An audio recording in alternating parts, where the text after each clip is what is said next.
Devdutt Pattanaik is India's leading mythologist. In fact, I think the term didn't even exist before he came onto the scene.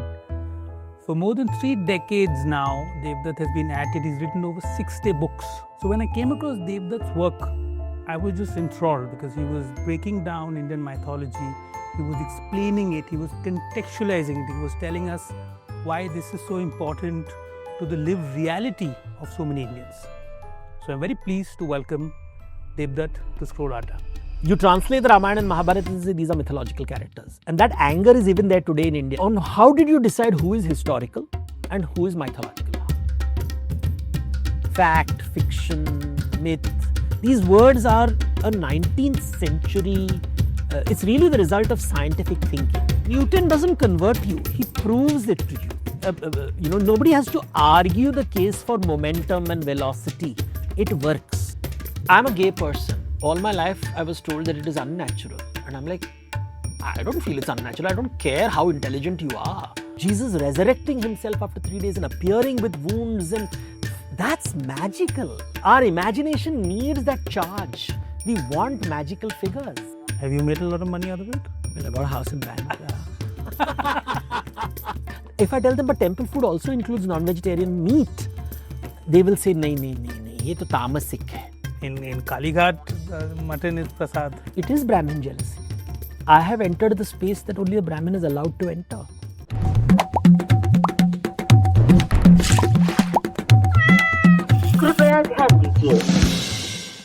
Namaste. Namaste. How are you, Devdutt? I'm good.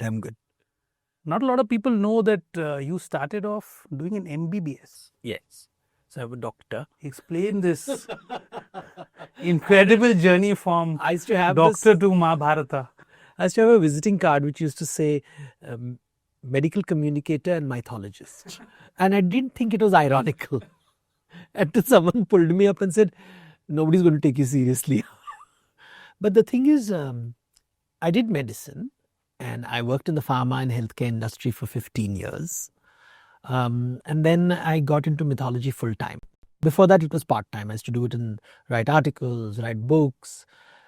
But I think people noticed it in some small spaces, especially market research people and semioticians in India. Very small group. I think no one else was doing this. It was very noticeable, right? So they were like, who is this person writing it? And I got the right people reading it. And I was called for their qualitative marketing workshops, everything. And then one thing led to another. And, Shoaib Daniyal, a future group, said, be part of my think tank. So I gave up everything and I was full time into mythology. That was about 20 years ago, 15, 20 years ago.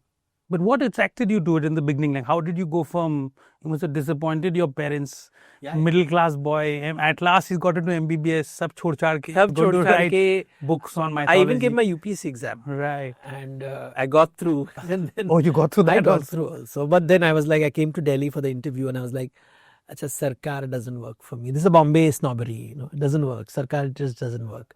And so my mother was terrified, like, you're not giving up your medicine, you've given up UPSC, what will you do? And I was working in the medical communication space. So basically writing, the journal, there's abstracts and writing medical magazines and for doctors, patients, medical communication. Right. So it was basically communication and literature. And I was in the magazine secretary, those kind of things. So writing was a part of my life. And I was thinking, I didn't know what to do with mythology. It was just a hobby. I didn't realize it would become this big one day. But were you always interested in it as a child? Like, did it always fascinate you? My friends say I was, but I don't think I had any particular specific interest in it. I also read Rajaji's book, and I remember reading that. And when I read many years ago, my parents had gone to a bookshop, I think Chetna bookshop in Bombay, and I found 12 volumes of Kesari Mohan Ganguly's original translation. Right. And I didn't realize Mahabharata was this big, like 11 volumes. And I wanted to buy it and my parents bought it. That was an expensive at that time. Investment. And my parents were always good with books were important and they said you should read books. Not that they were particularly pushing us towards it, but they never said no to it. And when I read a couple of pages of this book, I could never read it really. I think I was fascinated by having this whole volume of the Mahabharata in the house. And I realized that what Rajaji had written and what I was reading was very different. And I also read Kamala Subramaniam's Srimad Bhagavatam. And I realized that what Amar Chitra Katha was telling me about Krishna's life and what I was reading in Kamala Subramanian's work was very different. How is it different? The number of stories, the complete number of stories. Volume. Just the volume of stories. And I realized what I was getting is an abbreviated version. So that was the curiosity part which took me into it. I was not analytical about it. I agree. When I grew up and I realized the real link to the Mahabharata compared to what Rajaji clearly did a huge abridgment to and get it into that novel form. Censorship. The censorship which came along with it, the kind of, because the story is very, very dark. Mahabharata is a dark story. It talks about infanticide, it talks about sexual behavior, marriage. So I was like, curious about a different world that was opening up for me. So I never really thought mythology would be what it is today. I didn't realize it, but then I got exposed to more and more books, academic books. And I was also a medical student, right? You're a science student, so you think in a particular way, you're trained to think in a particular way. And when you start putting the two together, something emerges, because you suddenly realize you start asking questions which are not being easily answered. And I think that's where mythology sort of opened up things for me. I started questioning it. And today I know that I'm a structuralist. I follow something called structuralism. At that time I didn't know. I was doing it very intuitively, and I could find problems in the storytelling, in the analysis, in the way people... There's a way for you to understand the world through mythology. Through mythology. So it was my escape space. It was a hobby that I don't think I took it that seriously early days. But over time it became, deeper, and my understanding really became... I suddenly realized that I could question scholars over time, and I was like, why is it written that way? Because I would read Greek mythology, I would read Indian mythology, and I would ask like a foundational question, right? Indian mythology is based on rebirth. Rebirth is very important. And I would find people writing about not taking it seriously. They would just use the word rebirth without realizing the implications of saying that rebirth ka matlab kya hai. And I'm like, wait a minute, why are you not talking about rebirth? Because it's so foundational to Buddhism, Hinduism, Jainism, and you don't find it in all Indic religions. All Indic religions. Greek mythology has something called metempsychosis, which everybody quotes. But when I read Iliad or Odyssey, I don't see rebirth playing an important role. It's a niche concept as opposed to in India where Punarjanam is the main thing. Bachcha janta hai. But when people are telling you the Ramayana, they don't bring Punarjanam into it. They don't realize the implications of it in the story. What does it mean in the context of the story? So I started asking these foundational questions. What does it mean? It means that you come with the burden of debts into your life.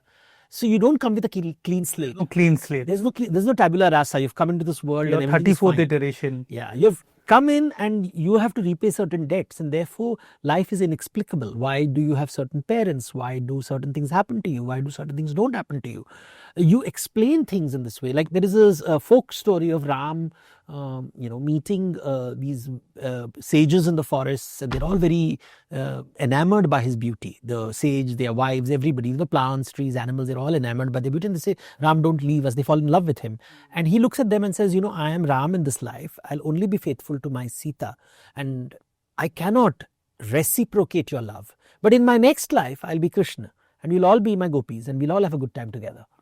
So suddenly the story of the gopis makes sense. Or look at this famous story of, Karan Arjun, famous Karan Arjun story. Now in the Ramayana, the Surya's son is Sugriv, and Ram helps Sugriv kill Indra's son Vali. But in the Mahabharata, you have the opposite. Indra's son Arjun is being supported by Krishna, and Karna, who is Surya's son, is being killed. And you suddenly realize what happened in the previous life is influencing the current life. And therefore what looks unfair in one life is fair when you look at both the stories together. So you cannot read the Ramayana and Mahabharata separately. When the people read Ramayana and Mahabharata separately, they're missing the point. And they don't get it. I'm like, but it is, they're telling you very clearly, Vishnu ke do avatar hain, ek Ram hai, ek Krishna hai, ek Maryada Purushottam hai, ek Leela Purushottam hai.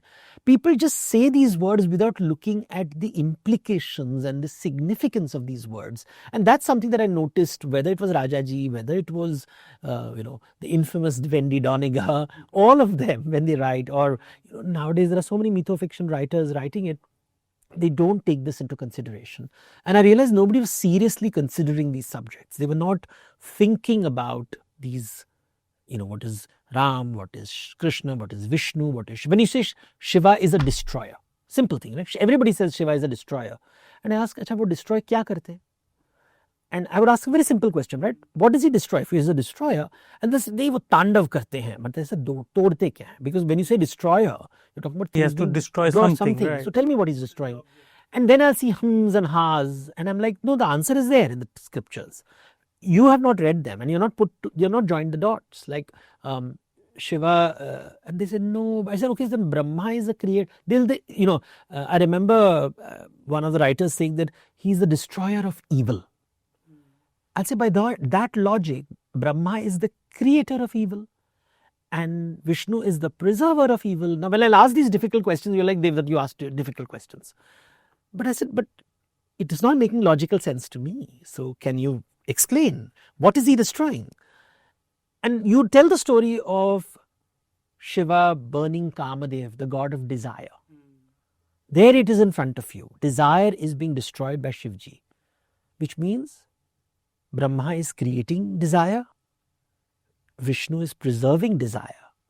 Now, what is the role of desire? And then you read Buddhist scriptures which talk about Mara, the demon of desire, not god of desire.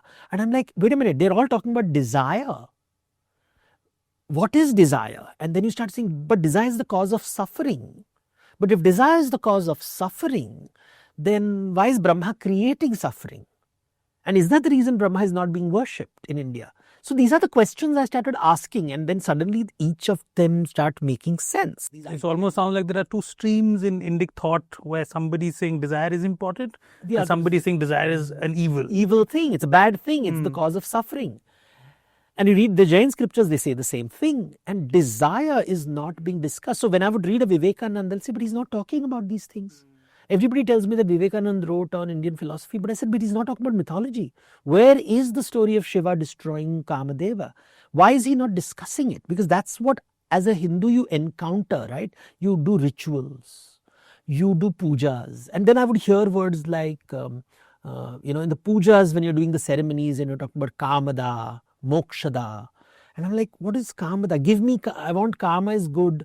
So is it good or is it bad? Is it right or is it wrong? So these are the, I started asking questions, which I think many people ask. But most of the time we don't get answers and you grow up and you don't move on. But I was persistent and I saw patterns. And I think today I realize in hindsight that I'm a pattern thinker. I see patterns very easily. And I started putting patterns together. And I'm like, oh, it's so obvious. And then I had to finally realize that others don't ask those questions. Just because they're a scholar doesn't mean they ask the right questions. You don't see this in people we assume to be very scholarly, asking these questions like, why is Shiva called destroyer? So he's Kamantaka, he's Kalantaka, he's Smarantaka. These are there constantly. He's destroying time, he's destroying desire, he's destroying memories, Smarantaka. Right. So Kalantaka, Smarantaka. I'm like, Kamantaka, Yamantaka. So these words are repeatedly told and there is a pattern there. You just put it down one below the other.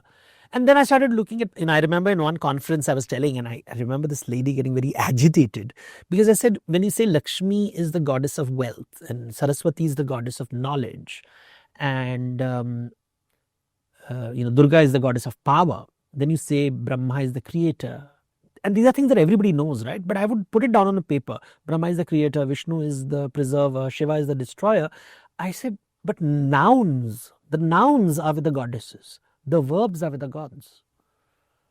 What does that mean? Expand wealth, on that? Power, knowledge are nouns. And you have Lakshmi, Durga, Saraswati. Things are with the goddesses and actions are with the gods. I said, aren't you seeing it? And they would, of course, the feminists would say that, no. I said, no, but are you saying nouns are better or verbs are better? Because now the gender has come in, right? And why is verbs being gendered in a particular way and nouns being gendered in a particular way? And is it active and passive? So what is the significance of this? Why is there a gender split in communication versus verbs for Hindu gods? The idea is that they're trying to say just as men cannot exist without women, Nouns cannot exist without verbs. And that's a foundational level thing. It doesn't matter whether they're using male or female, but they're trying to tell you. Yin and yang, both yin have and yang. to It's merge. like in language, you have akshar, which is consonant, and matra, which is vowels. Now, in Indian writing systems, the akshara or consonants are masculine. Akshar is a consonant. Is a masculine word, akshar. Right. And जो क्षय नहीं होता है, अक्षय, अक्षर, which is always there. And matrika, the vowels are female. And if you look how Hindi and Brahmi is written, all the Brahmi scripts are written, you put the akshar in the center and you put the vowels around the They consonant. modify the akshar, right? But in English, we don't do that, right? We put consonants and vowels one after the other sequentially. So A, E, I, O, There's U. no conceptual There's difference no between a vowel and a... But Brahmi script is spatial. And you write the consonants in the center. So I'll notice these things and I'm like, okay, the women are running around the men. It's almost like, Gopikas around Krishna or the yoginis around Shiva. And I'm like, wait a minute, they're thinking spatially. They're looking at things differently. They're talking about how vowels and consonants coexist to create language. One cannot exist without the other. Why is matrika female? It's because it's going around this consonant. The consonant has no purpose. It has no value unless a vowel is brought into it. And therefore life is created when the male and female come together. So, these are the ideas that I kept seeing patterns after patterns after patterns. And I'm like, hey, this is very interesting. And I think I got excited by it.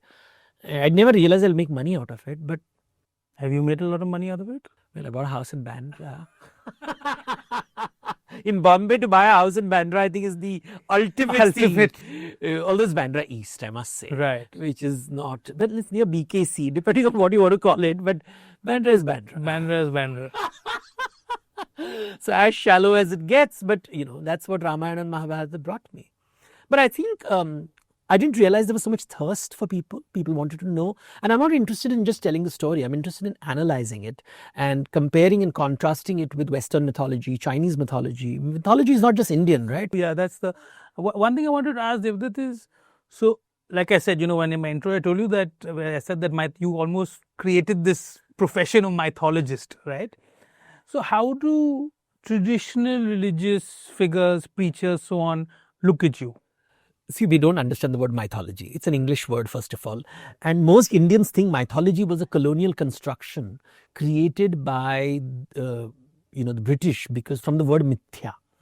So I know a lot of these RSS guys told me, "Aap kyun mythology shabd istemal karte hain? Mithya se aaya hai." And I keep saying, "No, ye Greek word, Unani word se aata hai, which is mythos, which means stories." So a Hindi translation of mythology would be Akhyan Shastra. Akhyan ka Shastra. That's it. But because it sounds similar to mithya, they think ye jhoot ki kahani. And also we use in our day-to-day language, word myth is used as fiction. And that's a colonial construction. The colonial scholars use myth and history, these two subjects emerged only in the 19th century. If you and I lived in the 18th century, we wouldn't know the difference. You wouldn't conceptually see them as different things. Right? This idea that myth and history are something different, fact, fiction, myth, these words are a 19th century, it's really the result of scientific thinking, which sort of changed the world in the last 300-400 years. 300-400 years, before 300 years, science didn't even exist. But actually, I want to break down, because you're saying something very important, Devdutt. So I want you to, for our listeners, break down this difference between, firstly, mythology and fiction. There'll be a lot of new atheists and so on, the Richard Dawkins of the world, will come and say that mythology and fiction, it's in one umbrella, right? A novel and the Mahabharata and the Quran and the Torah and the Bible, they all under one umbrella, right? But you don't agree with that. You think mythology is a special thing. So when I see Richard Dawkins talking about the God delusion, I see a lovely atheist mythology. Right. Because he's in a mythology. Right. But he just doesn't know it. That's the nature of mythology. Mythology is for the insider. For the insider, it is true. For the outsider, it is not true. So he genuinely believes he lives in a world without faith, without beliefs. He lives in a world of facts, which is a lie. No human being lives in a world of facts. We live in a world of faith. Now, how do you classify faith as fact or fiction? I believe in something. You believe in justice. You believe in equality. You believe in human rights. Belief is not fact or fiction. Belief is true for the insider and it is false for the outsider. That is the nature of belief. Science emerged as a subject of measurement. And it said that if I can measure it, it is real. If I can't measure it, it is not real. And it works very well in physics, chemistry, biology. It doesn't work when you talk about society.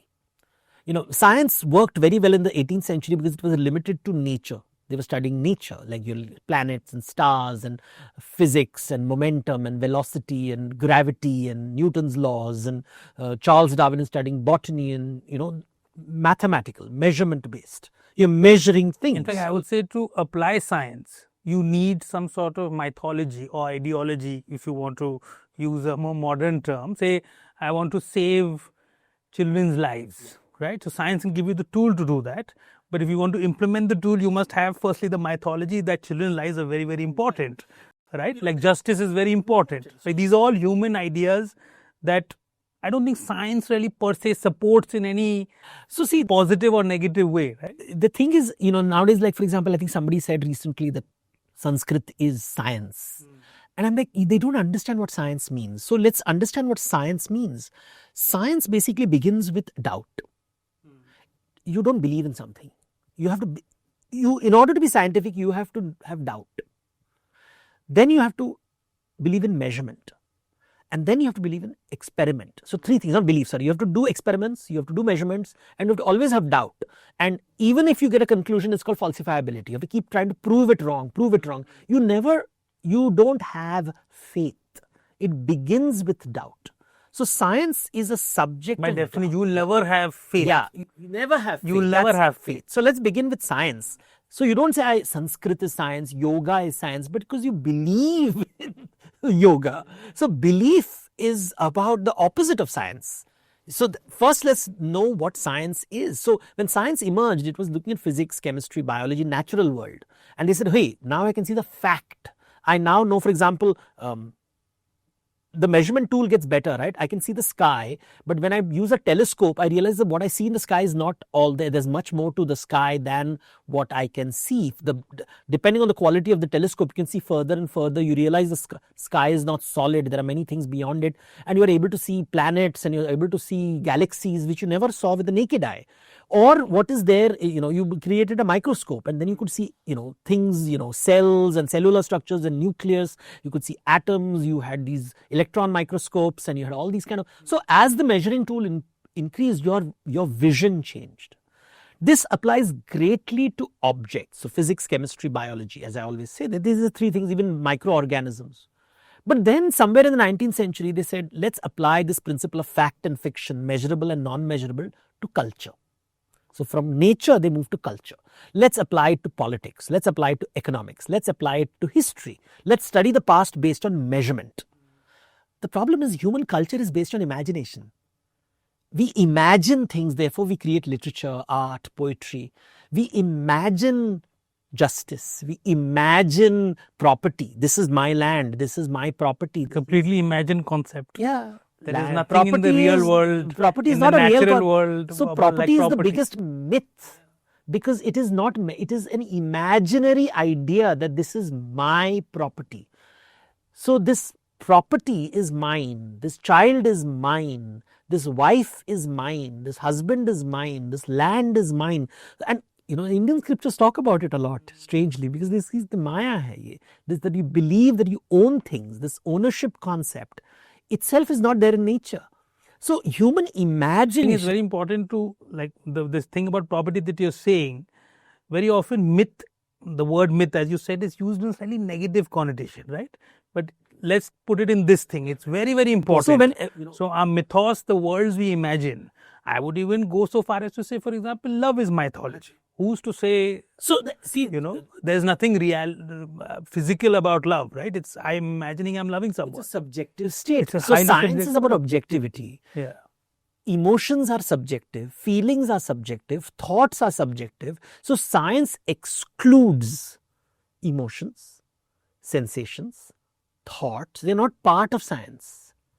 So when somebody tells me political science, that's a rubbish. There is no such thing as political science, as politics. But political science is a wrong word, although there is a subject like this in colleges. So the political scientist, you are not a scientist. You are a scientist has to produce evidence. Social sciences produce arguments. They don't produce evidence. No social scientist produces evidence. History is not based on evidence. It is based on argument. Economics is based on argument. Politics is based on argument. Anthropology is based on argument. They're all arguments. That's why in PhD you defend your thesis. You're defending an argument. And if 10 people agree with your argument, it is like the judge saying you are you a criminal or not? The judge decides. The 10 people decide whether it is okay to be gay or not, or whether gay people should marry or not. So it's an imaginary concept which is approved by 10 people, whether it's politics. So when I hear a historian speak, I'm like, that's not fact. That's your argument. And they get very disturbed by it. So the analytical understanding of mythology doesn't exist in academia, and is by learning after 30 years of studying. People who call themselves mythologists and the books I was reading, they would never apply it to themselves. They would apply it to the savages. Mythology was a subject for Asian tribes, African tribes, American tribes. It's a colonial subject which was designed to study the other. It was never applied to Christianity. It was never. They didn't realize that they were also living in a mythos. Richard Dawkins is this person who goes around yelling and screaming like a child. I see this missionary speaking, atheist missionary.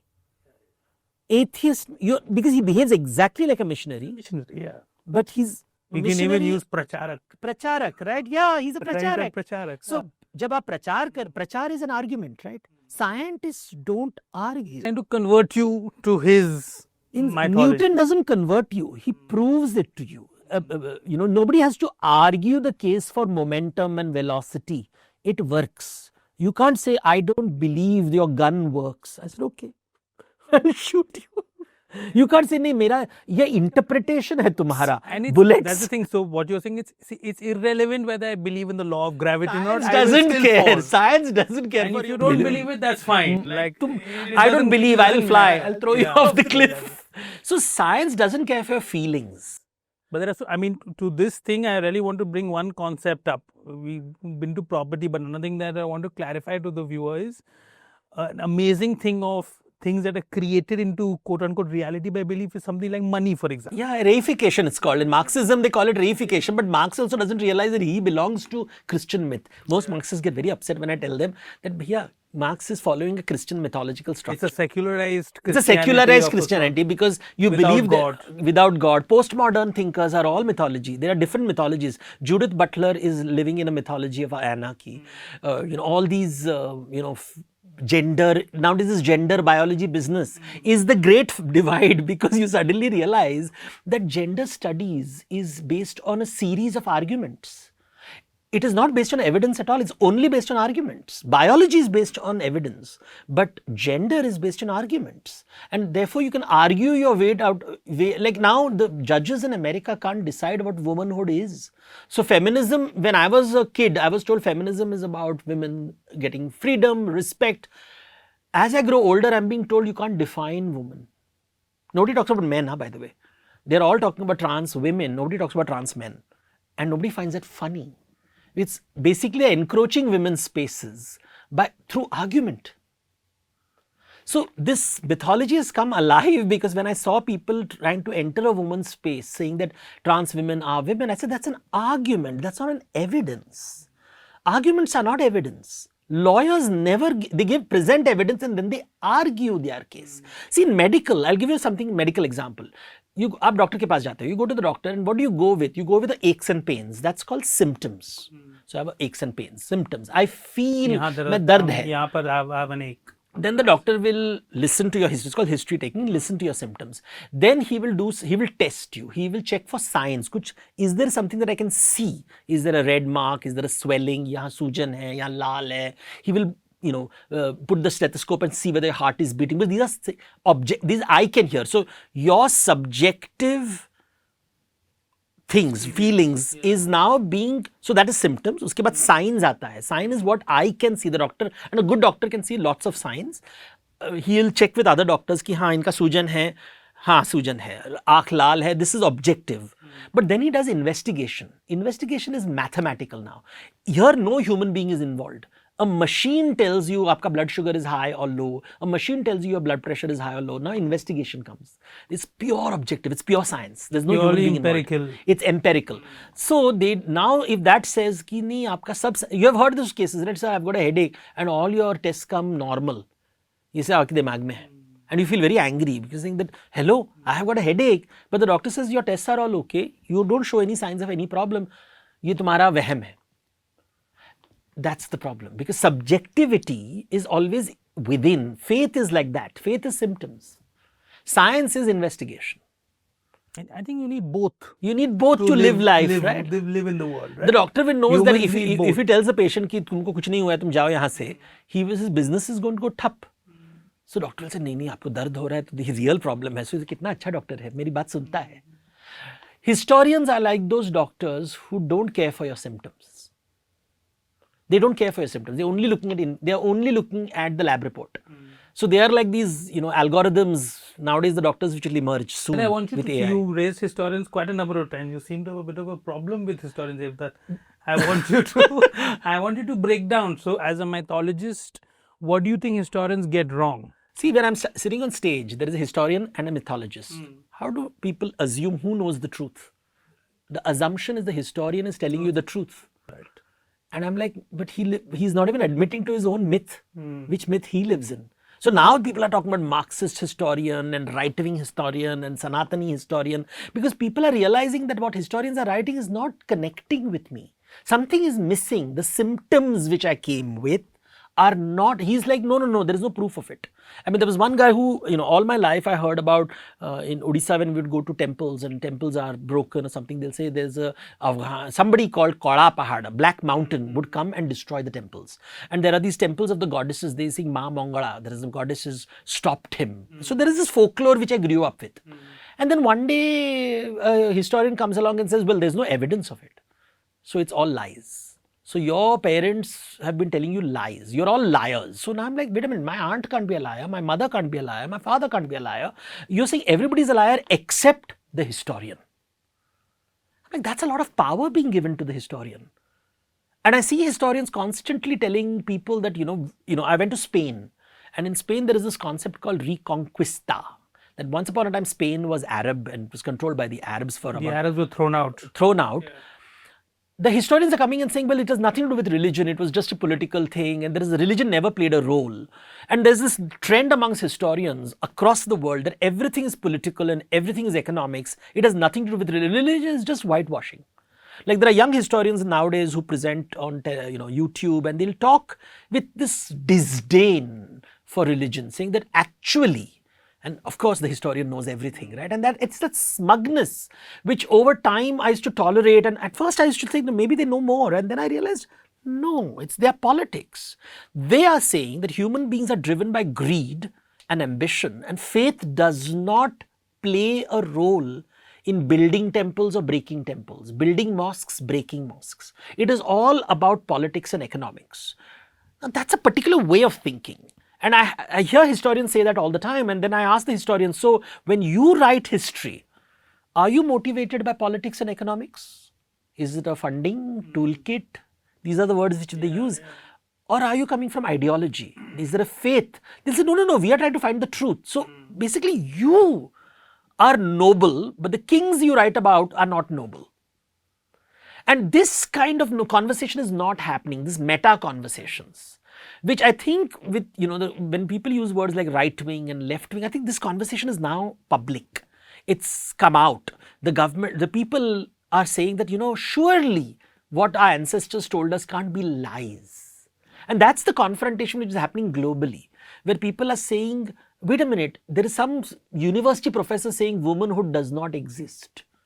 Gender is a spectrum. And someone in America is saying, wait a minute. So you're saying girls' bathroom can be, anybody can enter girls' bathroom by saying that we feel like women. And they're saying, wait a minute, are you saying this doesn't sound right, but it is right because a university professor who is a tenured professor has argued the case brilliantly and therefore it must be true.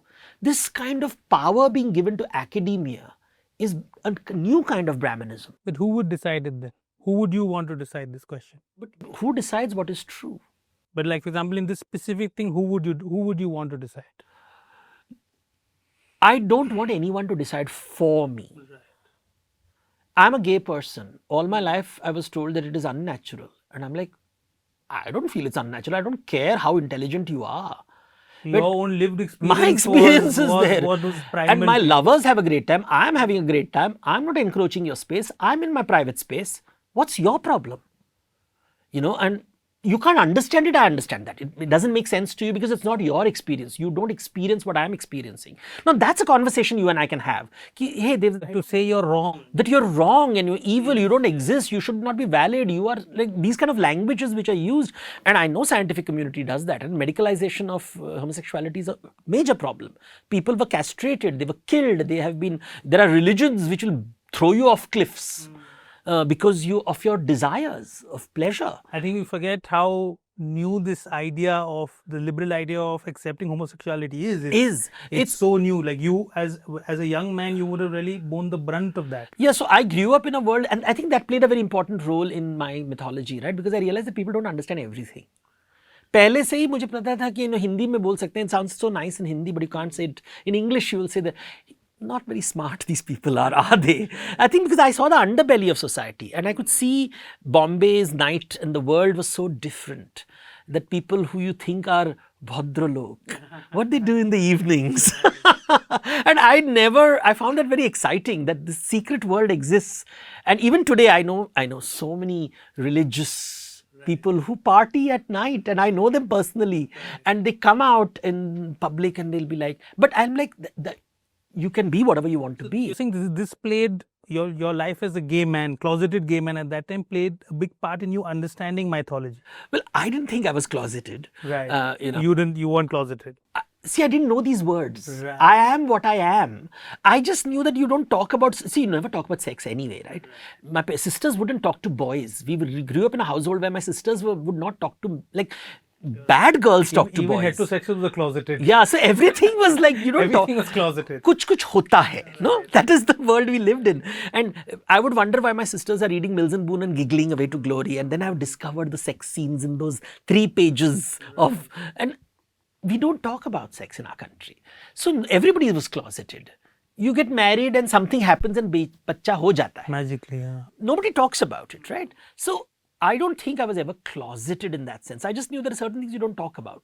And I knew that I'm not seeing these things around me. And you don't talk about, it's not polite to talk about. Polite to talk. It's Bhadralok. Good, decent. Decent people don't talk like that. You talk about politics and art and science. My mother would tell that, look at that man, he's holding his wife's hand in public. Right. So bad. And I would see my parents talk like that he was holding. And then they would say things like, she's divorced. Like it's like this. So I said, what is divorce? The most terrible thing. And I'm like, right. Like in my school, there was somebody I know that they said, he ran away with a divorced woman. And I'm like, okay, it doesn't make, I first didn't know what divorce was. Then I learned that marriage breaks down. And I'm like, what is wrong with that? I couldn't understand, I couldn't fathom their outrage.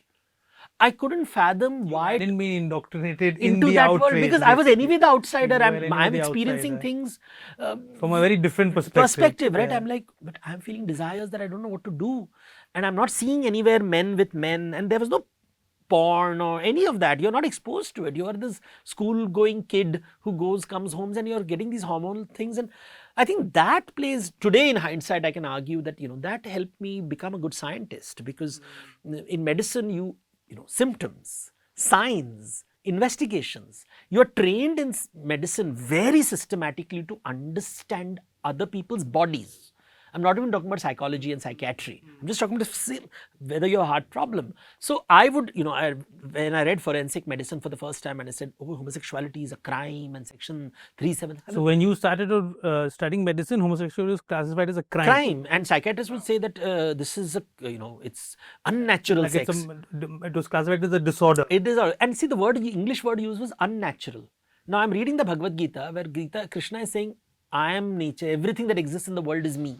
So I'm like, wait a minute. Krishna is telling me everything in the world is me.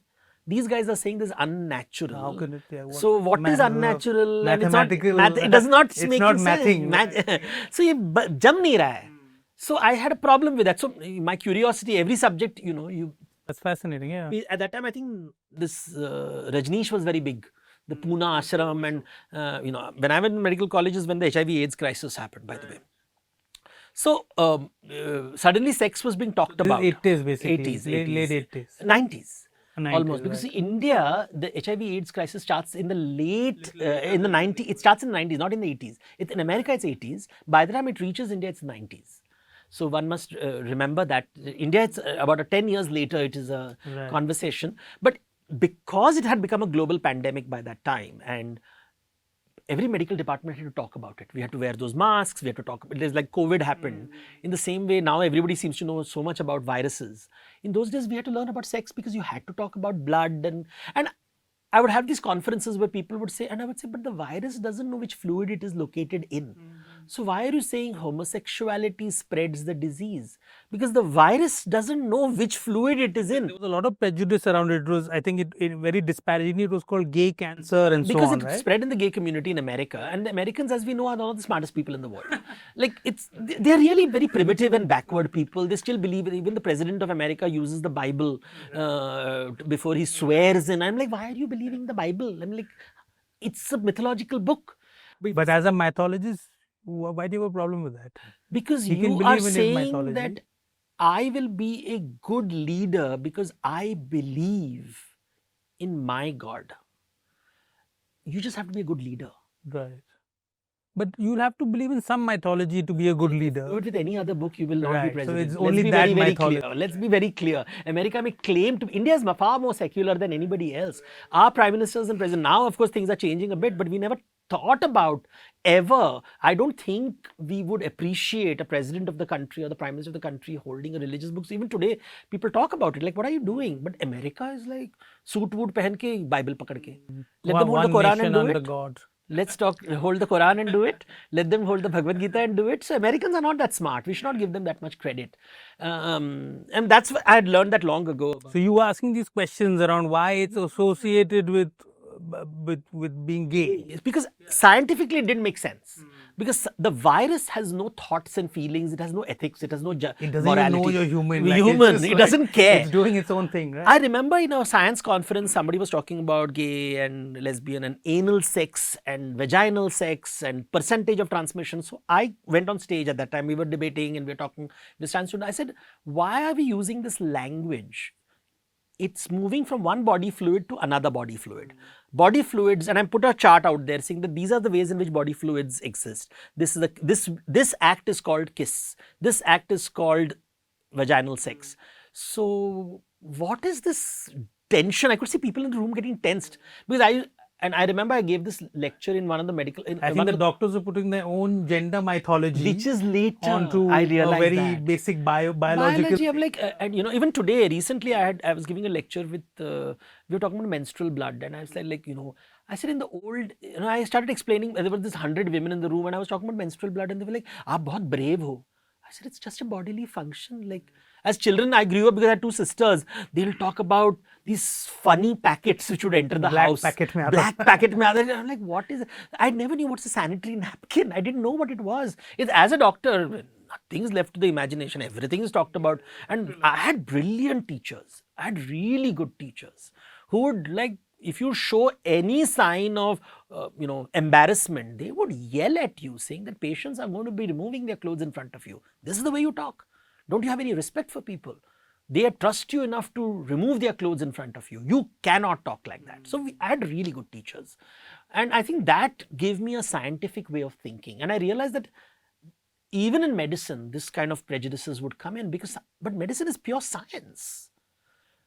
Clinical practice is not pure science because then you're dealing with human emotions. But I remember my doctor telling me, "Dekho, ye science hai, art hai." And I explained, what is art? He said, art, imagination comes in. That person is scared, you have to comfort him. You know that at the end of the day, you have to chop his hands off. There's nothing you can do about it. His hand has got gangrene.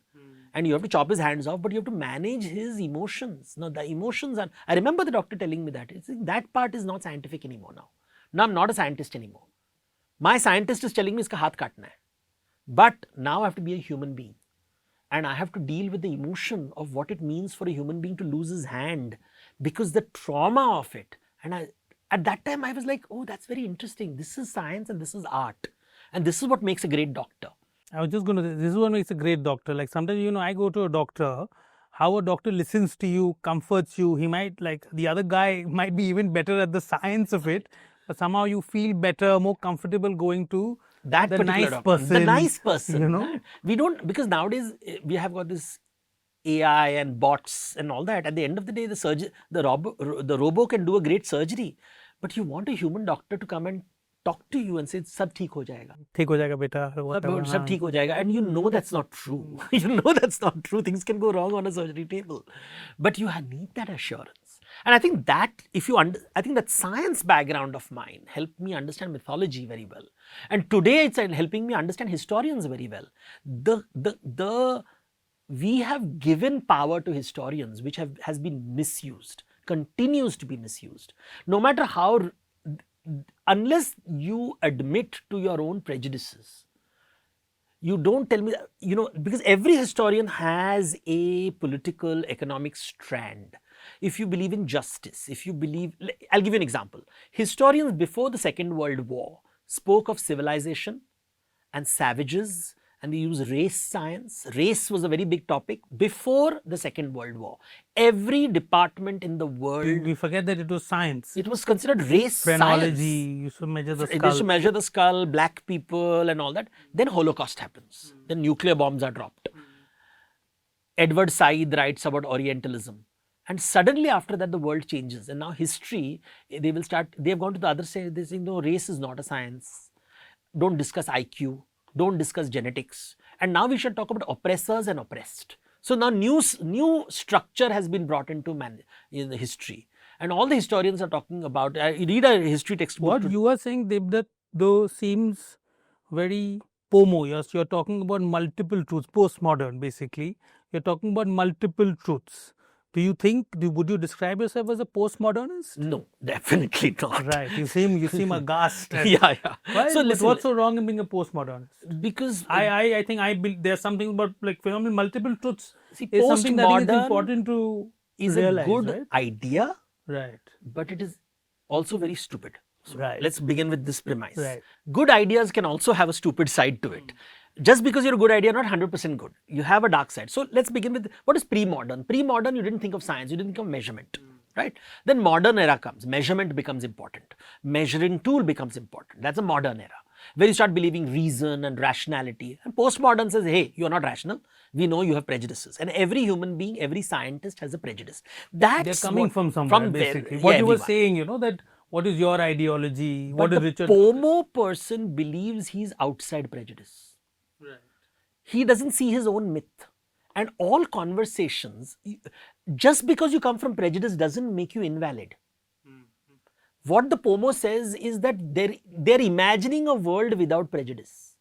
Or they are saying there is anarchy. I can use anything. I can be a male, I can be a female. It doesn't work like that. Your subjectivity and my subjectivity engage with each other and create a truth together. Advaita. No, not two. So Advaita is, that's word, Advaita is just that idea that you come from what? Non-dual is not Pomo. Pomo is like there is no structure, everything is fluid, sab maya hai. So I'm a man today, I'm a woman in the afternoon, I can be whatever I want to be, I can wear a beard and say that I'm still a woman. And all this Pomo thing is where it moves towards anarchy because it believes structures don't matter. Structures matter. It's just that if we make structures rigid. But if someone has their own personal mythos of actually maybe changing their gender identity, which is good for them, but we live in a society where everybody comes with different structures. Yeah. And to live in a society, you have to engage with other structures, which is what Pomo doesn't talk about. It says structures are stupid, fluid. It is not. There are multiple structures in the world and every structure has to engage with each other. And with each structure, things are confrontational, then you come to a compromise. So, for example, I always tell people when Islam came to India, a structure came into India, a new structure came into India. So you have these scholars who will say flatten the curve. No, there was no shift in ideology. There is a shift in ideology. A very different temple-based culture is exposed to a new idea which talks about no temples, no one god, but no form.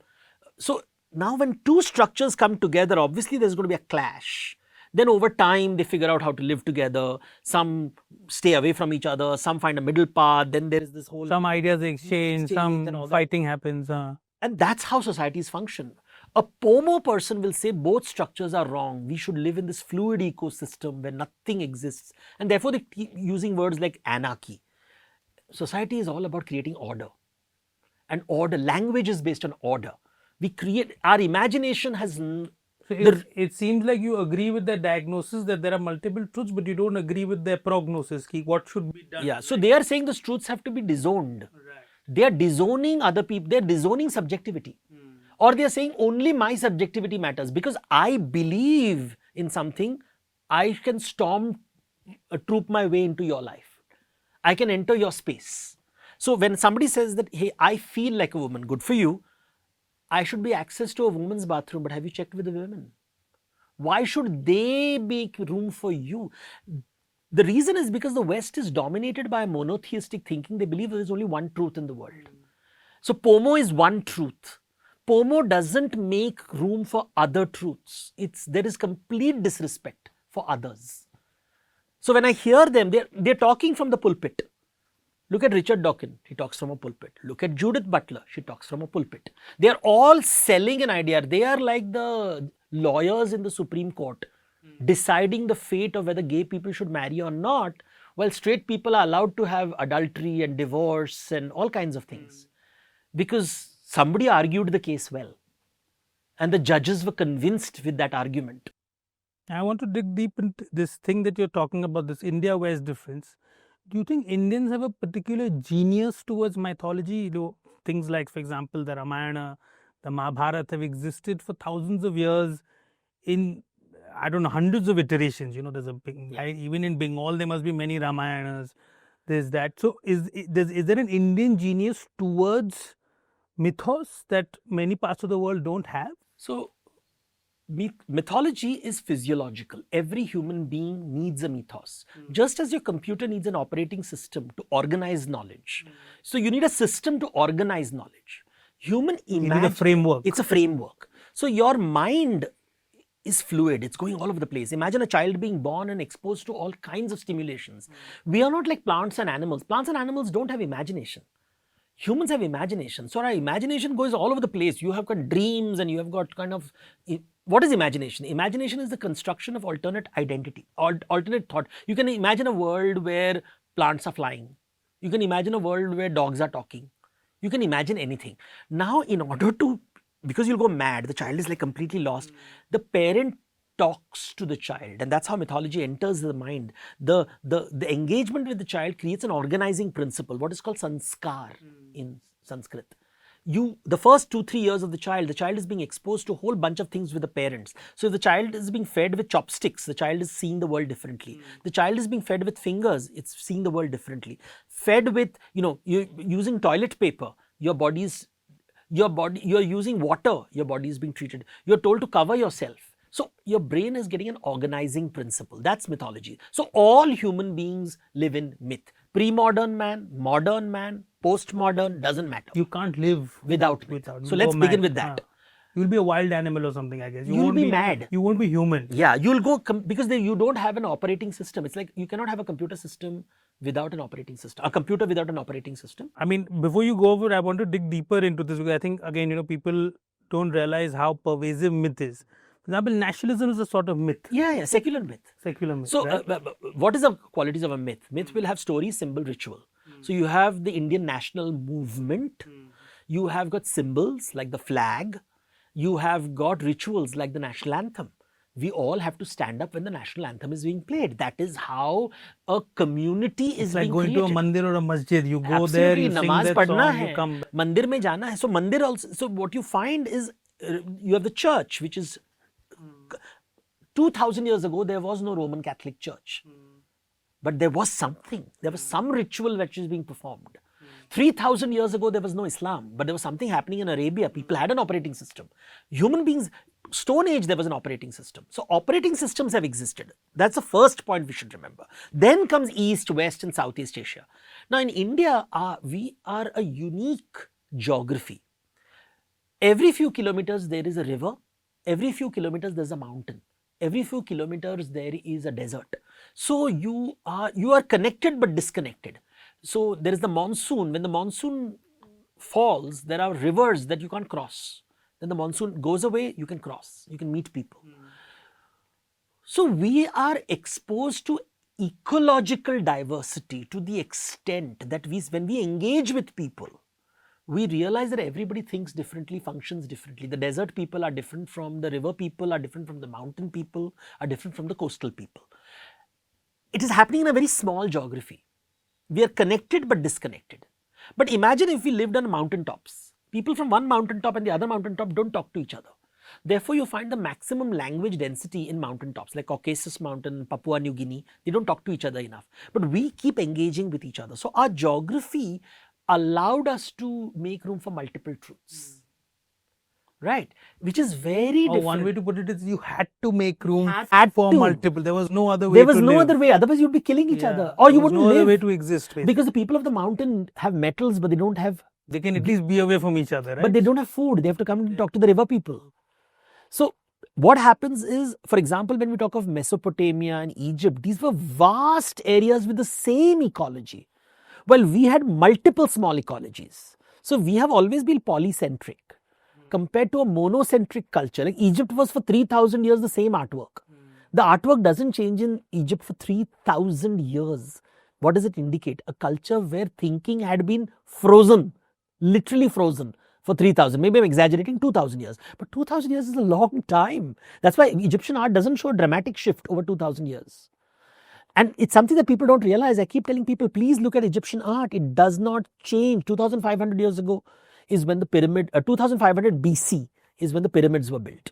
You see the art, the hieroglyphics of the pyramids, and then you see the hieroglyphics which were written at the time of Cleopatra. Other than experts, nobody can see the difference. Only experts can see there is, of course, a difference. But the rate of change is very slow because the ecosystem doesn't change. The Nile flooding remained the same. India, every monsoon is different. There's nothing predictable about a monsoon. Everything changes dramatically. So our geography, now look at China. Let me give you a beautiful example of mythology, and it's something that I'm upset that historians don't talk about it. I mean, some animal historians have talked about it.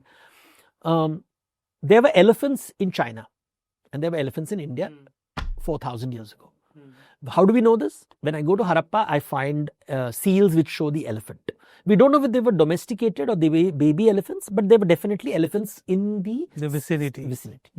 You go to China, oracle bones, which are about 3,000 years old, has a symbol for elephants. Today, there are no elephants in China. Absolutely none. We in India have elephants. We worship elephants. We venerate elephants. All the kings of India had elephants. Even the Mughals loved their elephants. They had elephant stables.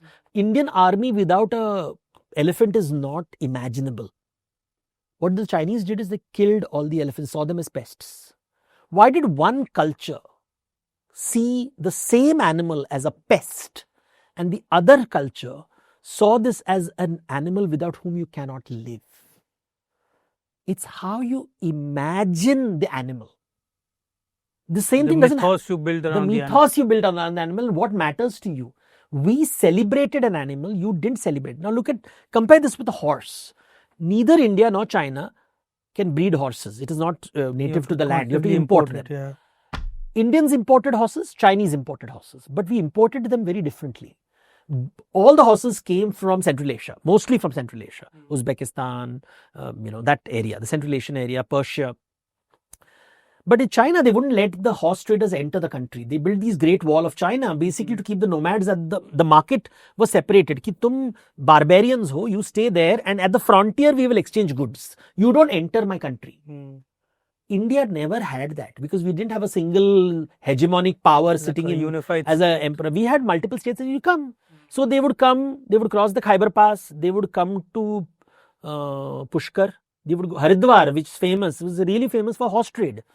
Haridwar is the center of, then Hajipur, which is where Pataliputra is there, is the horse trade. And then all these big Pushkar Mela, horse trade.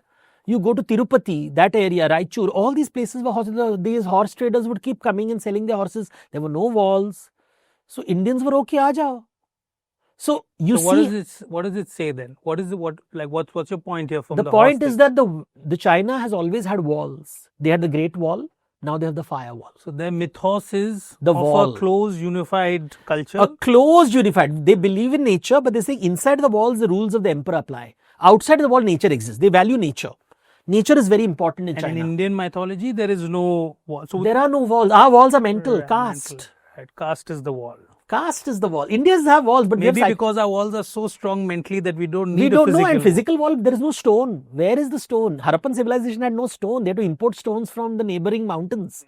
The whole Harappan civilization, people keep talking about brick cities. I keep telling people they have brick cities because they had no stone. Dholavira has stones, but the most of the Harappa, Mohenjo-daro, these was river valleys, clay, and they would build these raw. And I always say, wo jo grinding stone hota hai was the biggest imported product in Harappa. All the mountains and the sides, आजकल जो मसाला बनाते हैं, because masala was there in Harappa, वो मसाला का stone कहाँ मिलता था? There was nothing. If you lived in Harappa, there was no stone. You couldn't do pounding. This is a very interesting. So you're saying basically our Great Wall of China was things like caste, which it is. It is. It is. In fact, I'll tell you a very interesting thing. There's a lot of genetic research that's coming out historically. So one of the most endogamous parts of the subcontinent is Pakistan. Yeah. So conversion to Islam happened. I think Pakistan is 95+% Muslim, but caste is stronger than ever. So they just call it biradri or something. No, I was watching, sometimes now I think they blocked it, but you used to get these Pakistani Instagram reels and they were asking, Aap Rajput ho? And I was like, what is this Rajput? And they're saying, hum to Jat hai, hum Gujar hai. There's no intermarriage. Punjabis, so we know how Punjab, people talk about Sikhism is equality, right? But Sikhism, there is Mazhabi Sikh. So Sikhism, there is a lot of caste in Sikhism, there is in Islam, Indian Islam or subcontinent. So Punjab is a very interesting area. Punjab has all these egalitarian religions. Sufis were there, egalitarian. Sikhism, egalitarian. But they seem to have 30% SC population. The SC population, ST is very, very minimal. But how come a land which for the last 500,000 years has had Sufism, Sikhism, which are egalitarian religion, has 30% scheduled castes? 30, that's amongst the higher numbers. So religion has nothing to do with caste. It's an old tribal ways. And I wrote a book on Harappa. And we just put religion on top of it. It comes and goes. Religion will come. 1,000 years later also we may not have religion. But caste I doubt will go away, no matter how much people will talk about annihilating caste. Because Harappa, if you look at the Harappan cities, they are designed around gated communities. In Ahmedabad they have the gated communities. That's exactly what is there in Harappa. Harappa is made of gated communities, walls. So that one day they realize, hey, we don't need this. We just have to decide who will marry our daughters. Marriage is the entry point. So endogamy becomes important. And cousin marriage really is our outcome, because in the Jats, they said that this is not right. Therefore, Gotra became important. That's why in Haryana, you have this Sagotra weddings are not allowed. They are against Gotra weddings. Violence on that Khap Panchayat and all that is because they don't want cousin marriages to take place. Because it's a very natural thing in an endogamous group that cousin marriages will take place. And therefore, the Sagotra concept happens is very Haryanvi and northern. You don't hear much of it in other parts of India. Gotra is there, but the way in Haryana... It's enforced. And then you realize, hey, Haryana is next to Punjab, and then you see the Pakistani Punjab where there's Islam. And see, mythology is in your life. I always tell people that if you don't know mythology, you won't understand China. You won't this conversation that you and I are having about elephants, about horses, about Great Wall of China, about the firewall, and about the caste system, all coming together because we are discussing mythology and how our operating system is designed. A cultural operating system. And when you say that is fiction, which is what many historians treat mythology as, and that's why my peeve with historians, which I never be open about. I was in the closet, but today I don't think I'm in the closet. I would like to pull the historian up and say that your understanding of what you present as history, whether you're left wing or right wing, is political and is completely denying. And I see that it's all the time. Whenever I see them, when they talk about Buddhism, when they talk about Ashoka, You have recently scholars writing about Ashoka and comparing Ashoka with Yudhishthira of Mahabharata, which is a mythological book. Why are you comparing Yudhishthira of a mythological text with Ashoka, who is apparently a historical figure, if you're not coming from a political space? You're trying to show that Ashoka, who is influenced by Buddhism, is somehow more rational and secular than the caste-based Gita, which is violent. And you see that in recent history textbooks some people are writing, and this underlying conversation that Hindus are violent and caste-based, Buddhism was anti-caste, and somehow social justice movements were happening 2,500 years ago, which is nonsense. So you think this idea that Buddhism is anti-caste is not true? No, it's not, because they're anachronistic. First of all, caste as we know it today emerges around Gupta period. So it's not from the Vedic times. It is, the Vedic verse which talks about caste, Purusha Shukta, is probably a later interpolation. It's because genetic data is showing endogamy explodes in India roughly from the Gupta period onwards, not before that. So Mauryan period, Ashokan edicts does not mention Varna or Jati. So you have that archaeological evidence. Second, genetic evidence is so powerful now, they show there's no endogamic conversations happening. There were, one or two communities which may have practiced endogamy. But endogamy in India is big after the Gupta period. Something happened in the Gupta period. Something changed in India at that time. And we know there are a lot of factors which changes in India during the Gupta period. Gupta is it's like a marker. It's It's roughly, not the causality you're saying. Yeah. So something happened in that time, and then you see caste emerging. So caste is a later idea, but Buddha is, when you're talking about Buddha, you're talking about 2,500 years ago. When you're talking about caste, you're talking about 1,700 years ago. There's an 800-year gap, so you can't just apply one thing to the other. Very important. It's something that what it says is that how you read history depends on the myth of the historian. If he's trying to convince you that Ashoka was foreshadowing Nehruvian secularism, then you write about, for me... So it was the mythos of the Indian state, this new Indian state coming up, which looked to this. Is that the reason? Let's ask ourselves, lions are not native to India. They were imported from Persia and from west of the Hindu Kush. We know it from genetic studies again. The lions are basically from the western part of the Hindu Kush. And few may have slipped into the Gujarat region, but unlikely. It's mostly because you don't have a single symbol of the lion in Harappa. Lions appear in the Vedas, and they're coming from west of the Hindu Kush. Now, Alexander comes to India. After that, you have a lot of Greek women marrying into the Mauryan household. And probably you have, this Ashoka, who rules in the Gandhara area, because his early writings are in the Gandhara region in Kharoshti script. He's obviously exposed to a lot of Greeks and is obviously familiar with lion hunting, and he makes that his royal symbol. And I've always found it interesting that why would you, in the deer park of the Buddha, which is, deers are such cute creatures, and deer park, Sarnath is where Buddha gives his lecture, he makes a pillar on which he puts 4 lions facing in the 4 direction.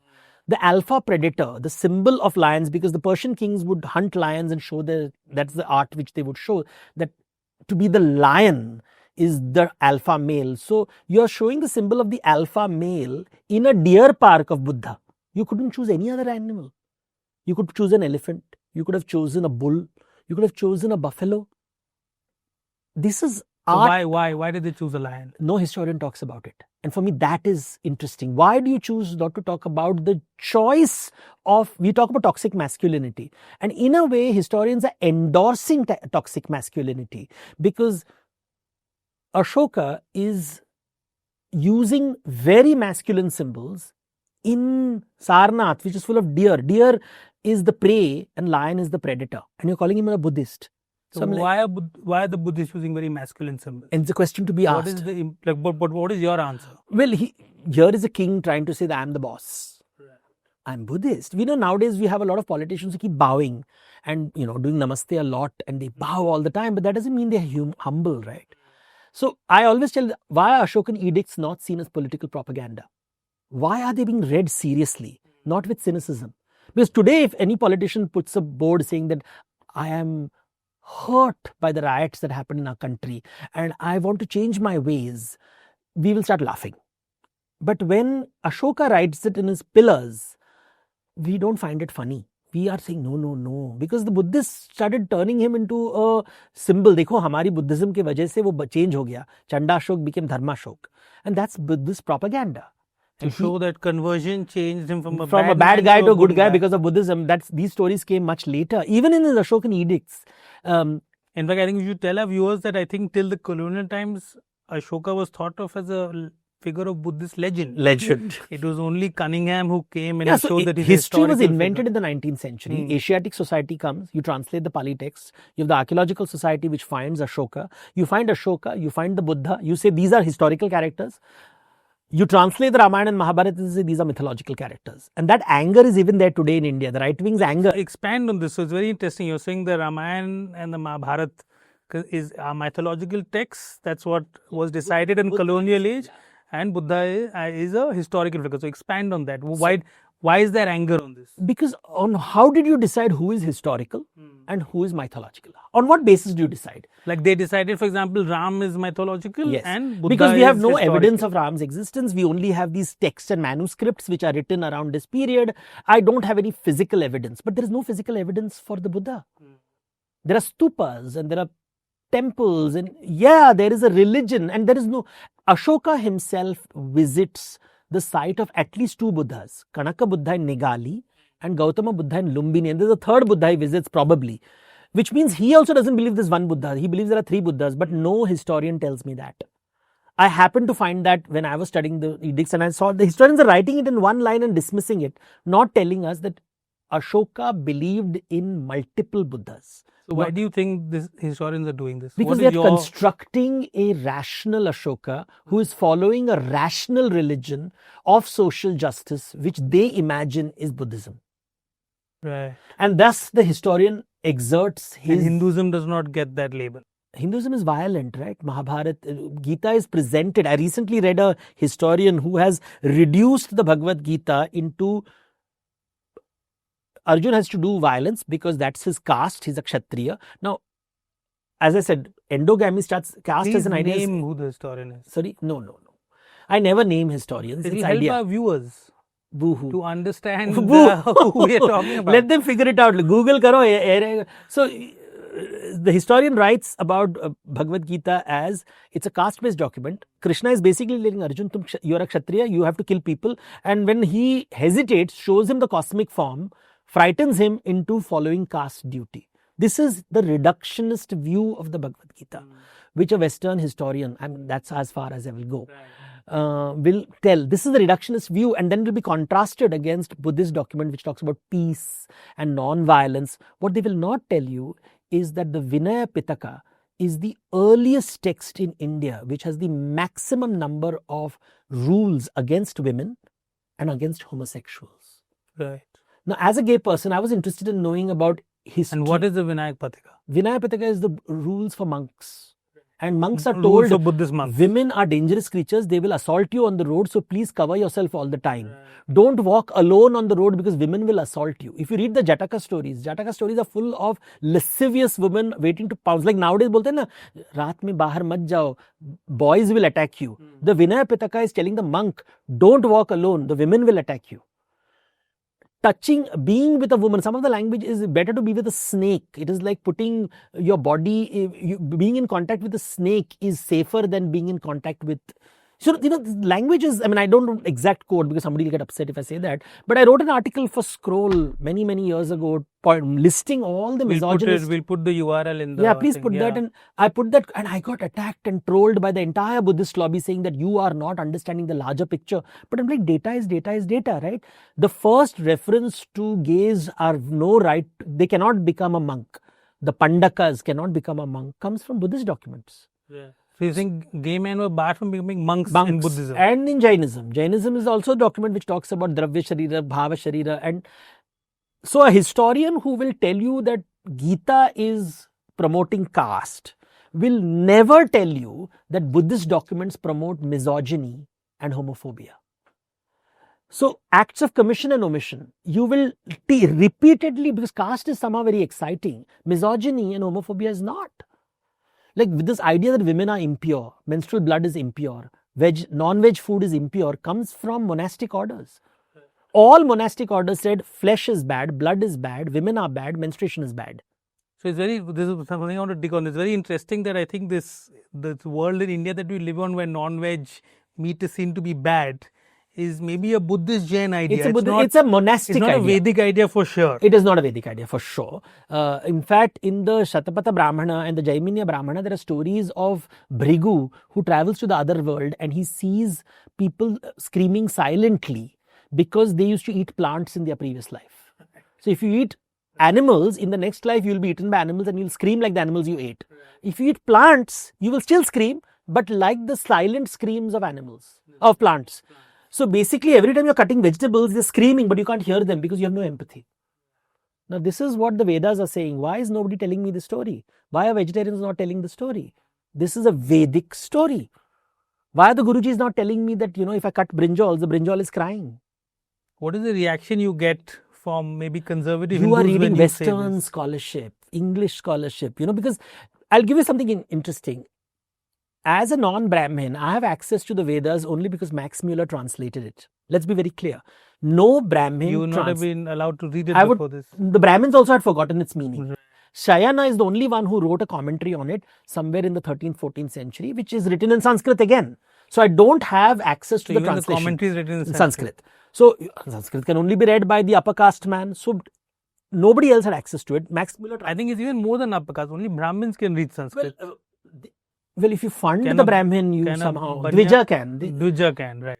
Anybody who funds, जिसके पास पैसे, आज भी ऐसे ही होता है ना. Everybody knows, पैसे दे दो सब ठीक हो जाता है सर. Bandra में flat. Bandra में flat हो जाता है.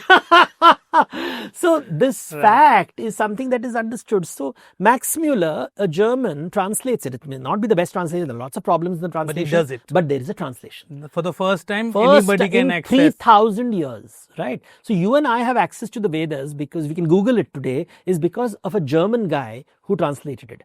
That's one thing. So they'll get very access that you can only, that is a wrong translation. This entire Brahmin lobby, which is anti-translations.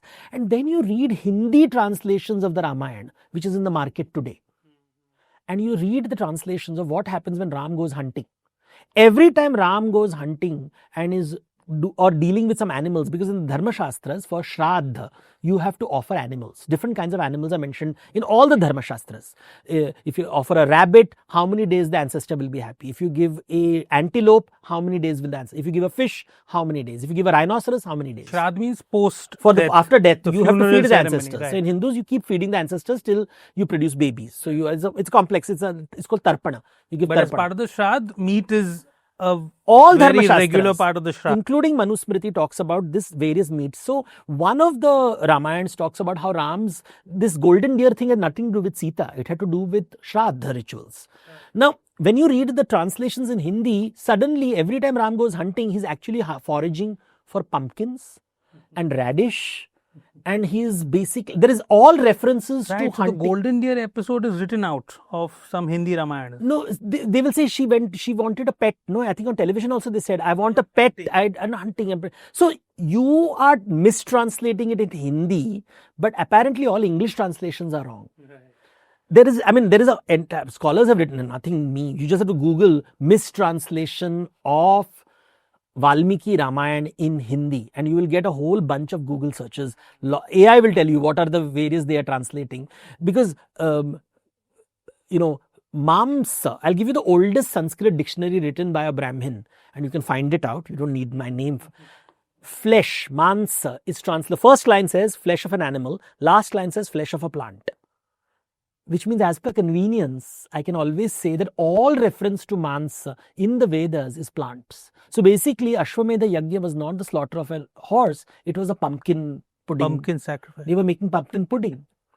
So you have turned everything into a vegetarian thing. And that's why you see this vegetarian canteen everywhere. The political party which wants to unite India has a vegetarian canteen. You want to unite the country, right? Most Indians eat meat. But you want to unite the country. You are the political party which says, I want India to Bharat ko jodo. But your canteen will only serve veg food. It won't serve tribal food.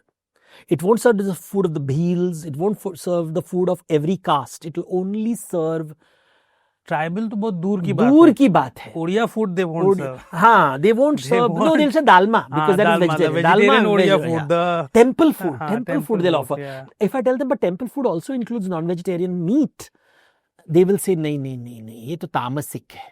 In Kalighat, mutton is prasad. Yeah, but that is East, no? If it is not Gangetic, Mithila Brahmins eat meat. Kashmiri Pandits offer meat. So nobody talks about this thing. So this mistranslation, you are allowed to mistranslate in Hindi. You're not allowed to mistranslate in English. So these are the games that I realize historians are playing, Brahmins are playing, and mythology revealed all of it to me. So mythology helps you look at the operating system of people, the pre-modern operating system, the modern operating system, the post-modern operating system. You know, whether it's a Judith Butler se leke, I use that name because, you know, she's famous for this trance thing. That's the only name I've taken. I think I've taken hers and Max Muller. And whose name else I took? I took Marx. You're not taking so many names. You're Yeah. being so politically correct. I'm pushing you on the names. Yeah, the contemporary people I don't want to take. Poor people, they're anyway trolled like crazy. I don't want to add to their But misery. you are also very badly trolled for a mythologist who you know lionizes India's culture. I love Indian Hinduism, culture. Yeah. But you don't have a very good relation with Brahmin the Indian jealousy. right wing. Brahmin Irsha, jealousy. Brahmin jealousy. I am writing about, I have dared to enter the sacred space. Right. It's deep seated, because I didn't realize it. I never thought it was a caste based thing until a friend of mine made a list of everybody who has attacked me online, and they all had Brahmin surnames. 80% of them, well, not all. But 80% is a lot. Saying the Indian right wing animosity is coming from a caste Because based I have thing lots because of you're not a friends in Brahmin. the right wing. I have Right. like, we disagree and we have like anybody, But right? like anybody, yeah. I can argue with anybody. I have friends in the RSS. I've traveled in America with my RSS friends, and I have Congress friends and communist friends, and I make fun of all of them because I feel they are I say RSS ka mythology, Congress ka mythology, Marxism ka mythology. So they hate all of me. But they are friends and we have a good time together. But then I saw a whole lobby attacking my work. My Gita book was attacked. They said, you don't know Sanskrit. I said, to study physics, you don't need to know English. Physics can be read by in any language, but apparently Vedas cannot be understood unless you know Sanskrit. There are 10 translators you can't read. You have to know Sanskrit. These are very clever Brahminical tricks. Like in Maratha history nowadays, they'll say if you don't know Farsi, you can't read Maratha history, which is wrong. There are many translators. I can refer to 3 or 4 translators And the come up Gita with thing is even more egregious because I would think 99% of Hindus don't know Sanskrit. It has to be a celibate Brahmin who tells you better, because Guruji has to belong to that lineage. See, it is So like... you are disqualified on 2 counts. Yeah. So these games, I mean, I figured out the game, you know, funding toolkit sab jagah hota hai. And when I called it out, then they got very upset. You are being casteist. And I'm like, but it is Brahmin jealousy. I have entered the space that only a Brahmin is allowed to enter. And I have done... Like only a Brahmin is allowed to explain the scriptures. The scriptures. But Devdutt recently we had an Pattanaik attack. has- I think somebody was doing a Bhagavad Katha and he was humiliated, right? They were Yadavs. They were not Brahmins. Yeah. So in Etava, yeah. I mean, I'm lucky. I'm protected in some way, I guess. Actually, I may not be a Brahmin, but I am upper class, upper caste, English speaking, all those You things. have many I markers have of lots eliteness of otherwise. yeah. eliteness hai. That guy didn't have the eliteness. Na? So Bhagwan sab, you know, this game of jealousy, and I didn't want to call it out. It's like I used to be polite with historians. I used to be polite with my Brahmins. But I said, no, the historians are the new Brahmins. And Brahmins are functioning like the historians. Everybody has territories. You know, in mythology, the purpose of mythology is to create territories. It creates borders, it creates hierarchies, it justifies property. And when you start writing on the Vedas and you say that no, Veda is not as complicated as you think. Everybody told me Veda is very complicated, Vedanta is very complicated. I said, no, it's human psychology. It's nothing complicated. It's the Quran is not complicated. Hadith is not complicated. The mullahs are fighting with each other because they're seeking power, right? The Shias and Sunnis are fighting. But if you read the Quran, it's a very simple document. I think by definition, religion is very complicated, then how will it spread? It's spread. Like, It has to be simple, right? mass, right?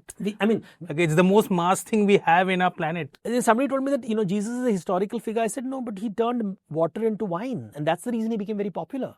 And people got very upset. I said, but why is the story told? Because we want to believe in magic. We want to believe our leaders can fight crocodiles.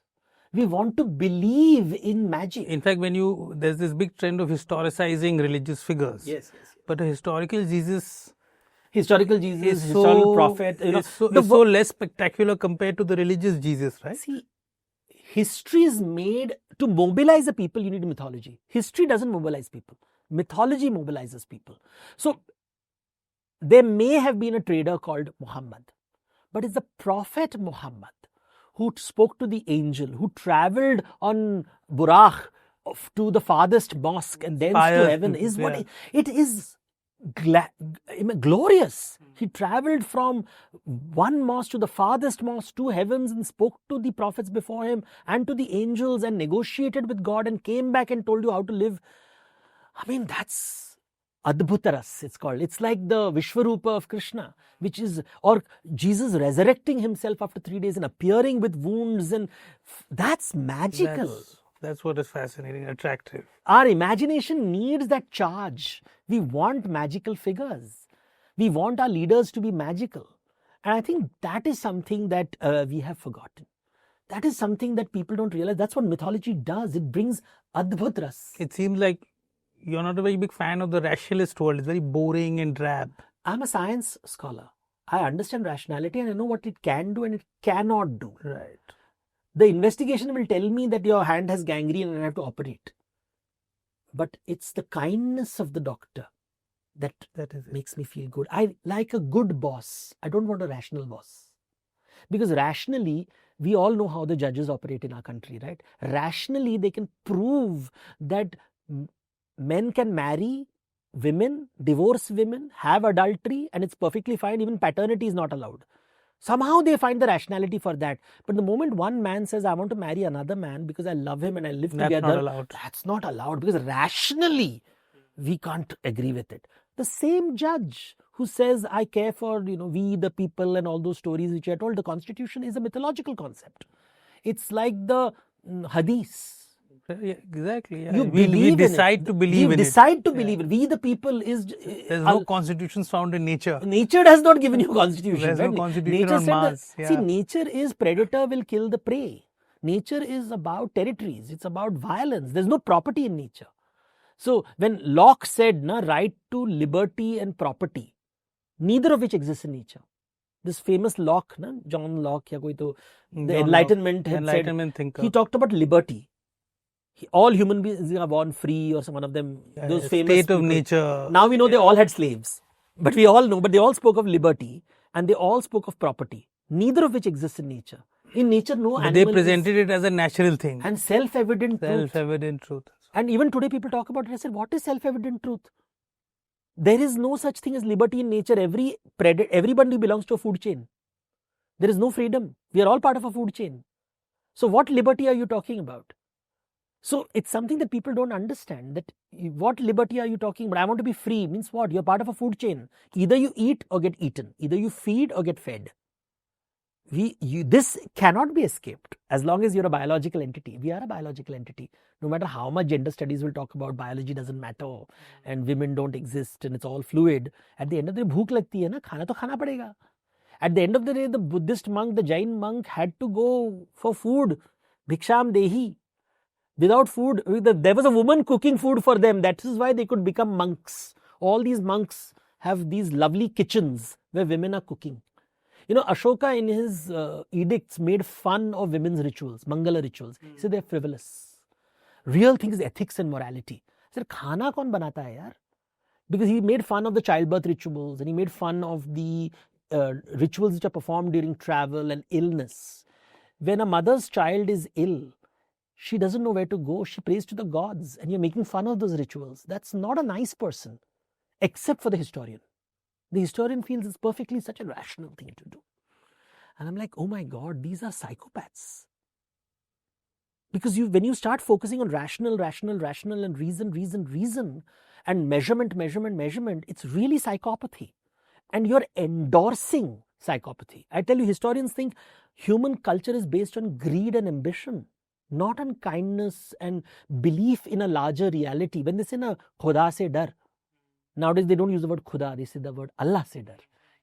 And I'm like, that is an important restraint, because that is the only thing which restrains human beings from being bakasurs, from being monsters. And religion plays a... But do you think so an atheist There's nothing restraining an atheist from being a monster? What restrains him? His rationality. Why should it work on other people? On what? Give me a rational reason to be kind. It feels nice. It feels nice, but that's not rational. That's the feeling is not rational. Right. Give me a mathematical algorithmic formula. It's even like, if you minus God, some irrational reason should be there. I'll give for you an niceness. example. You always have minimum wage. Do you ever have maximum wage? Minimum wage is there in a civilized society. But if you have a maximum wage, they will say it's a socialist country, it's a communist country. But we have fought for a minimum wage so that humans can be decent. But maximum wage कोई नहीं रखता है कि how much money do you need to live a lavish life? 10 crore per month? Enough? No, don't keep such numbers. Why are you not keeping a maximum wage? 10 crores. Keep 10 crores a month. You have a daily wage minimum, but never a maximum wage. Because we love being Bakasur. And somebody is forcing us to have a minimum wage. Bakasur, I think we should just quickly explain. Character. Well, Bakasur is a mythological who character. Just 8 and 8 and 8, right? And 8 and 8 and 8 and 8. And really, the entire Mahabharata is based on being Bakasurs. So while there is a Bakasur in the forest, which everybody knows, when you read the Mahabharata carefully, Bakasur is a metaphor for the Kauravas, the Pandavas, all of them. And Krishna is watching and saying, all of you are so hungry for power that you're not willing to share. People keep, I know these mythological fiction writers who are contrarians. So they'll write books where Ravan was right, Duryodhan was right. They all play these lawyer games. That's how you know that they are not studying mythology. Lawyer games happen. And I keep saying, is sharing a bad thing? Itna mushkil kya hai sharing? It's not about right and wrong, it's about sharing. So when you're telling me it's wrong for a gay man to marry, but it's right for a straight man to divorce, you're basically saying that I want to keep some rights for myself and not give rights to others. You're basically a Bakasur says, only I shall be fed and you shall starve. You shall be prey. You shall be eaten. I will not share food with you. And the whole Mahabharata is based on this one premise. In fact, you won't understand Hinduism unless you talk about food. Food is the metaphor that is, in Bible, they say in the beginning was the word and the word was God. That's how it's written. If I were to write an Indian book, Sanatan Dharma, it would, in the beginning there was food. Right. Because it's food which is a meaning of life. Because life is about consumption of food, and when you consume another living organism. Jivo jivatsya jivanam. Every time, so every person who has got a lot of money in Hindu scriptures is in debt. He'll go to hell. Because he has consumed more than he needs to live a luxurious life. So everyone, read the Jainism, read Buddhism, they're very clear. Profit is debt. Profit is debt. So snake and ladder game is about the one who goes up has to come down. If he doesn't come down, he will go to hell. You've built your career on mythology, but what is your personal faith, Devdutt? How personally religious are you? What moves you spiritually? Kindness. When I see people being kind and generous, because it's the most difficult thing in the world is to be generous. And I see the absence of generosity. And I don't mean generosity just financially, just being nice to people. It costs nothing to give people respect. And yet people are so stingy when it comes to giving respect. When people want to be glamorous, and glamour is the desire to create envy in the other. That is the meaning of glamour. Glamour is something that you do to make others jealous of you. We celebrate the world of glamour. We do not celebrate the world of generosity, kindness, respect. But I want a more specific answer. Like, for example, you've done an MBBS. Do you believe in God? Like a supernatural power? I believe in human imagination. I definitely believe in human imagination. But that's not an answer. Do you believe in God? No, I believe in God, gods, the absence of God. You can believe in us imagining a God. Yeah. But do you literally believe in a God? You can't. It's an imaginary concept. God is an imaginary concept. Soul is an imaginary concept. Rebirth is an imaginary concept. Justice is an imaginary concept. Human rights is an imaginary concept. Without these imaginary concepts, we cannot live our lives. We believe in imaginary concepts. We do not believe in real things. Science doesn't need us to believe in anything. Because gravity doesn't care whether you believe in it or not. It's going to pull you down. But grace is to be believed. When you are going through a crisis, you believe there is a higher power out there who will pull you out of it. I believe in that. But I also know that's my imagination. So on good days, when all is things working, I think I'm very rational. But when things are not working out for me, I become a believer. So we move with times. Monday, Wednesdays and Fridays, you are rational. That's a lovely answer, Devdutt. I think that we'll end this podcast on this beautiful answer. Thank you so much for being a guest on Scroll, Adda. I'm going to ask you to drop a quick appeal for our viewers. Could you ask them to like and subscribe to this channel by looking into this? So like and subscribe to Scroll.in if you want to be intelligent. And the second thing is our Scroll Studio Fund link is in the bio. Could you please donate?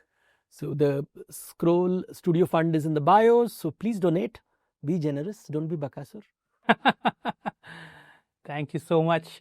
Thank you so much for watching, everyone. This was Devdutt Pattanaik. I'm Shoaib Daniyal, signing off for Scroll Adda.